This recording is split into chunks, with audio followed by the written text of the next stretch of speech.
প্রোগ্রামে এসেছিলাম, আইএসএফ এর দুষ্কৃতীরা আমাদের উপরে আক্রমণ করেছে, আমাদের সুমনের উপরে। ইভেন্টে আমাদের পুলিশ প্রশাসন না থাকলে আমাদের রিস্ক হয়ে যেত। এই মুহূর্তে দেখুন আপনারা কি অবস্থা, দেখুন ওরা দুষ্কৃতী ধর্ম নিয়ে রাজনীতি করছে। এই নওশাদ সিদ্দিকীর এই আব্বাস নওশাদ, তোরা ভেবে নে 2026 সালে তোদের উৎখাত করবো। আজকে তো জনগণ মানুষদের লেলি দিয়ে, দুষ্কৃতী লেলি দিয়ে সাদ আমিন ভয় পায় না। সাদ আমিন হকের পথে চলে, সাদ আমিন হকের পথে চলে।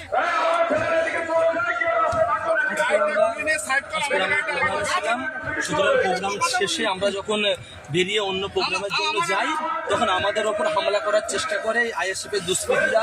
আইএসএফ এর দাঙ্গা বাঁধানোর যে প্ল্যান করছে এরা, আজকে আমাদের উপর এখানে হামলা করার চেষ্টা করে এবং আমাদেরকে মারার মতো উপক্রম সৃষ্টি হয় এবং এখানে একটা গন্ডগোল সৃষ্টি হয়। আমরা এটুকুনি বলতে চাই যে গণতান্ত্রিক প্রক্রিয়া এবং সবার অধিকার আছে, তারা হচ্ছে ভোট প্রচারে যাবে। আজকে আমরা ভোট প্রচারে যাচ্ছি, সেখানে আমাদের উপর হামলা করতে আসছে। আর দ্বিতীয় কথা, এখানে হচ্ছে পুলিশ প্রশাসন থাকা অবস্থায় যদি আমরা সেফ না থাকি, আমরা সেফ ফিল না করি, তাহলে আমরা কি করে বাইরে চলবো, এটা কিন্তু আমাদের ভাবার বিষয়। আজকে এই নোংরামো করলো যেই নওশাদ সিদ্দিকী নীতি নৈতিকতার কথা বলে, সেই নওশাদ সিদ্দিকীর ফ্যান ফলোইং রা আজকে আমাদের আজকে আর একটু হলে মারতো, ওরা তো এসে ডাইরেক্ট ভিডিও করছে, আমাদেরকে মারার মতো হুমকি দিচ্ছে। সামনে ভিডিও করো, সামনে দেখাও, সামনে দেখাও, সামনে দেখাও, দাঁড়িয়ে আছে আমাকে এক মিনিট, আমাদেরকে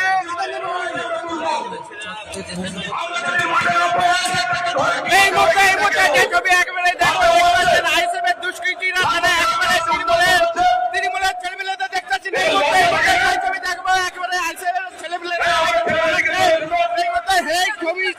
ভিডিও করার কি আছে। আজকের এই নোংরামো করছে আইএসএফ এর ছেলেরা, এটা কি আইএসএফ এর নৈতিকতা? আজকে আমাদের উপর হামলা করতে এলো, আজকে আর একটু হলে আমাদেরকে মারতো। আজকে ভাইরা ছিল বলে আজকে বাঁচলাম। আজকে হচ্ছে এই সিআরএফ যারা হচ্ছে কেন্দ্র বাহিনী, এরা চুপ করে দেখছে, মানে অসম্ভব। আজকে আমাদেরকে প্রোটোকলে নিয়ে যাচ্ছে, নাহলে আজকে আমরা বাড়ি ফিরবো কি করে, সেটাই আমাদের চিন্তার বিষয়। আজকে চিন্তা করুন, এগুলো কি মানুষ থেকে পরিচয়? এটাই এই মুহূর্তে ভাই ছবি দেখো, একেবারে এনে বাংলার পথে একজন আইএসএফ দুষ্কৃতীরা। এই মুহূর্তে আমরা প্রোগ্রামে এসেছিলাম, আইএসএফ এর দুষ্কৃতীরা আমাদের উপরে আক্রমণ করেছে, আমাদের সুমনের উপরে। ইভেন্টে আমাদের পুলিশ প্রশাসন না থাকলে আমাদের রিস্ক হয়ে যেত।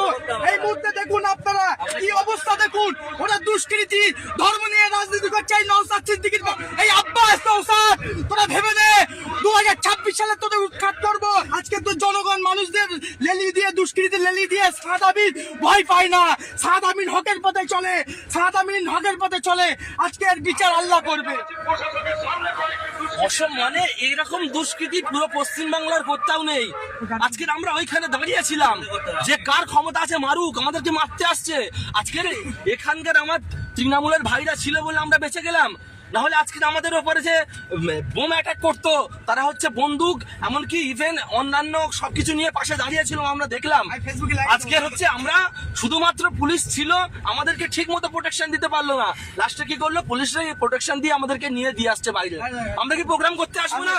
এটা হচ্ছে গণতন্ত্রের ওপর আঘাত, এটা হচ্ছে সংবিধানের ওপর আঘাত।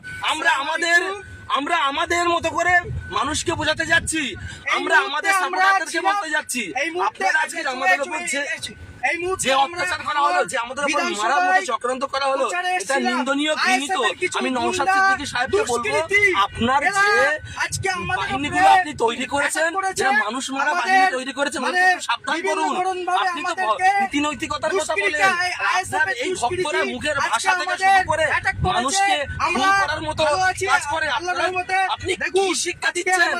আপনার কাছে আমার আবেদন, আপনি বলুন এদেরকে, যাতে এরা এইসব হচ্ছে ছাড়া গরুগুলো দেখুন। আজকের সত্যি আমরা অবাক হয়ে গেলাম, নোংরামো ছাড়া কিছুই নয়।